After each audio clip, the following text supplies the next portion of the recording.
नमस्कार। सुनो कहानी श्रृंखला के अंतर्गत प्रस्तुत है कहानी यह भी नशा वह भी नशा, जिसके लेखक हैं मुंशी प्रेमचंद जी। होली के दिन राय साहब पंडित घसीटे लाल की बारादरी में भंग चल रही थी कि सहसा मालूम हुआ जिलाधीश मिस्टर बुल आ रहे हैं। बुल साहब बहुत ही मिलनसार आदमी थे और अभी हाल ही में विलायत से आए थे। भारतीय रीति नीति के जिज्ञासु थे। बहुधा मेले ठेलों में जाते थे। शायद इस विषय पर कोई बड़ी किताब लिख रहे थे। उनकी खबर पाते ही यहाँ बड़ी खलबली मच गई। सब के सब नंग धड़ंग मूसरचंद बने भंग छान रहे थे। कौन जानता था कि इस वक्त साहब आएंगे। फुर से भागे, कोई ऊपर जा छिपा, कोई घर में भागा, पर बेचारे राय साहब जहां के तहां निश्चल बैठे रह गए। आधे घंटे में तो आप कांख कर उठते थे और घंटे भर में एक कदम रखते थे। इस भगदड़ में कैसे भागते। जब देखा कि अब प्राण बचने का कोई उपाय नहीं है तो ऐसा मुंह बना लिया मानो वे जानबूझकर इस स्वदेशी ठाठ से साहब का स्वागत करने को बैठे हैं। साहब ने बरामदे में आते ही कहा, हेलो राय साहब, आज तो आपका होली है। राय साहब ने हाथ बांध कर कहा, हाँ सरकार, होली है। खूब लाल रंग खेलता है। राय साहब, हाँ सरकार, आज के दिन की यही बहार है। साहब ने पिचकारी उठा ली। सामने मटकों में गुलाल रखा हुआ था। बुल ने पिचकारी भरकर पंडित जी के मुंह पर छोड़ दी तो पंडित जी नहीं उठे। धन्य भाग, कैसे यह सौभाग्य प्राप्त हो सकता है। वाह रे हाकिम, इसे प्रजा वात्सल्य कहते हैं। आह, इस वक्त सेठ जोखन राम होते तो दिखा देता कि यहाँ जिले में अफसर कितनी कृपा करते हैं। बताएं आकर कि उन पर किसी गोरे ने भी पिचकारी छोड़ी है। जिलाधीश का कहना ही क्या, यह पूर्व तपस्या का फल है और कुछ नहीं। कोई पहले 1 सहस्त्र वर्ष तपस्या करे तब यह परम पद पा सकता है। हाथ जोड़कर बोले, धर्मावतार, आज जीवन सफल हो गया। जब सरकार ने होली खेली है तो मुझे भी हुक्म मिले कि अपने हृदय की अभिलाषा पूरी कर लूं। यह कहकर राय साहब ने गुलाल का एक टीका साहब के माथे पर लगा दिया। बुल, इस बड़े बर्तन में क्या रखा है राय साहब। राय, सरकार, यह भंग है, बहुत विधि पूर्वक बनाई गई है हुजूर। बुल, इसके पीने से क्या होगा। राय, हुजूर की आंखें खुल जाएंगी, बड़ी विलक्षण वस्तु है सरकार। बुल, हम भी पिएगा। राय साहब को जान पड़ा मानो स्वर्ग के द्वार खुल गए हैं और वे पुष्पक विमान पर बैठे ऊपर उड़े चले जा रहे हैं। गिलास तो साहब को देना उचित न था, पर कुल्हड़ में देते संकोच होता था। आखिर बहुत ऊंच नीच सोचकर गिलास में भंग उड़ेली और साहब को दी। साहब पी गए। मारे सुगंध के चित्त प्रसन्न हो गया। दूसरे दिन राय साहब इस मुलाकात का जवाब देने चले। प्रातःकाल ज्योतिषी से मुहूर्त पूछा। पहर रात गए साइत बनती थी, अतः दिन भर खूब तैयारियां की। ठीक समय पर चले।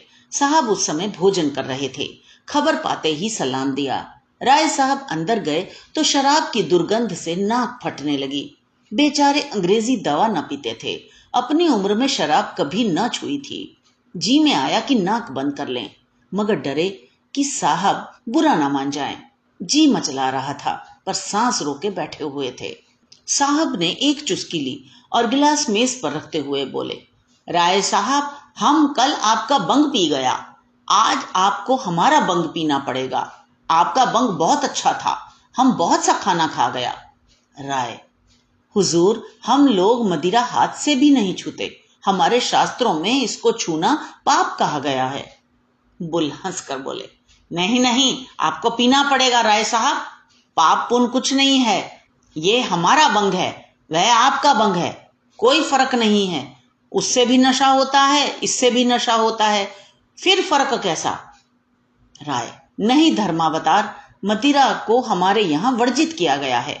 बुल, ऐसा कभी नहीं होने सकता। शास्त्र मना करेगा तो इसको भी मना करेगा, उसको भी मना करेगा, अफीम को भी मना करेगा। आप इसको पिए, डरे नहीं, बहुत अच्छा है। यह कहते हुए साहब ने एक गिलास में शराब उड़ेल कर राय साहब के मुंह से लगा ही दी। राय साहब ने मुंह फेर लिया और आंखें बंद करके दोनों हाथों से साहब का हाथ हटाने लगे। साहब की समझ में यह रहस्य न आता था। वे यही सोच रहे थे कि यह डर के मारे नहीं पी रहे हैं। अपने मजबूत हाथों से राय साहब की गर्दन पकड़ी और गिलास मुंह की तरफ बढ़ाया। राय साहब को अब क्रोध आ गया। वे खातिर से सब कुछ कर सकते थे, पर धर्म नहीं छोड़ सकते थे। जरा कठोर स्वर में बोले, हुजूर, हम वैष्णव हैं, हम इसे छूना भी पाप समझते हैं। राय साहब इसके आगे और कुछ न कह सके। मारे आवेश में कंठावरोध हो गया। एक क्षण बाद जरा स्वर को संयत करके फिर बोले, हुजूर, भंग पवित्र वस्तु है। ऋषि, मुनि, साधु, महात्मा, देवी, देवता सब इसका सेवन करते हैं। सरकार, हमारे यहाँ इसकी बड़ी महिमा लिखी है। कौन ऐसा पंडित है जो बूटी न छानता हो? लेकिन मदिरा का तो सरकार हम नाम लेना भी पाप समझते हैं। बुल ने गिलास हटा लिया और कुर्सी पर बैठकर बोला, तुम पागल का माफिक बात करता है। धर्म का किताब बंग और शराब दोनों को बुरा कहता है। तुम उसको ठीक नहीं समझता। नशा को इसलिए सारा दुनिया बुरा कहता है कि इससे आदमी का अक्ल खत्म हो जाता है। तो बंग पीने से पंडित और देवता लोग का अकल कैसे खप्त नहीं होगा, ये हम नहीं समझ सकता। तुम्हारा पंडित लोग बंग पीकर राक्षस क्यों नहीं होता? हम समझता है कि तुम्हारा पंडित लोग बंग पीकर खप्त हो गया है, तभी तो वह कहता है यह अछूत है, वह नापाक है, रोटी नहीं खाएगा, मिठाई खाएगा। हम छू ले तो तुम पानी नहीं पिएगा। यह सब खप्त लोगों का बात। अच्छा, सलाम। राय साहब की जान में जान आई। गिरते पड़ते बरामदे में आए, गाड़ी पर बैठे और घर की राह ली। ये तो थी कहानी। मुझे आशा है आपने आनंद लिया होगा। तो मिलते हैं अगली कहानी में। धन्यवाद।